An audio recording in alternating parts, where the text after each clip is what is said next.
What key word in that sentence links it back to the title? Something very scary, because they wanted to know what was very scary. Awesome. Years 3, 4 children really enjoy writing about their own personal experiences and being able to bring their prior knowledge to their piece of writing. And having the modelled structure enables them to experience success with their writing and have a well-structured narrative piece of writing. Something very scary, said Mrs. Ngatai. I wonder what it is.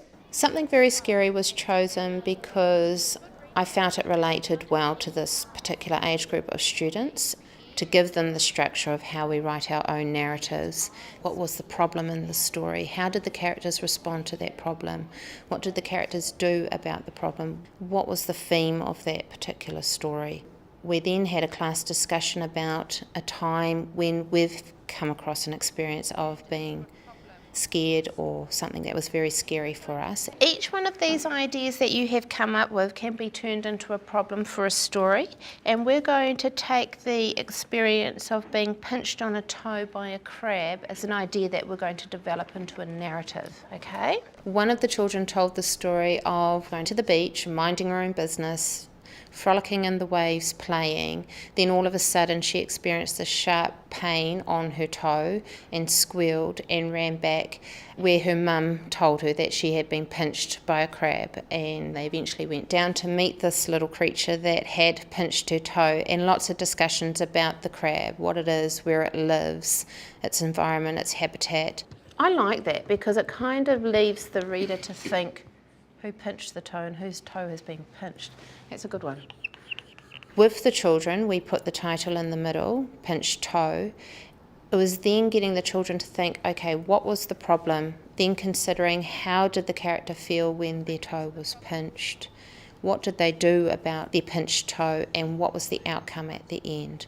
Okay, so what did the character do about the problem? The children were encouraged to consider other characters' perspectives in the story. So looking at why did the crab pinch this particular child's toe? What was the crab's problem in the story? And the children have learnt to see the story from different characters' perspectives and include that in their own writing. Because they've actually got a major part happening in the story. We're invading their space, and if we think back to what we've learnt about that, you choose when you come to your writing. Children enjoy reading narratives. They enjoy the plot. They are engaged by what's going to happen at the end and how characters are made to feel. In writing, children want their audience to feel that same sense of satisfaction when they're reading their stories. So the children have started to grow an awareness that if I create my personal experience into a narrative, it'd be more engaging for the reader. The checklist provides a visual cue of the direction they'd like to take the reader with their writing, and it's another way of scaffolding their writing without the teacher directly involved. The beauty of that was the children were able to see how easy it was to be able to structure their own writing to ensure that all components of a narrative were included.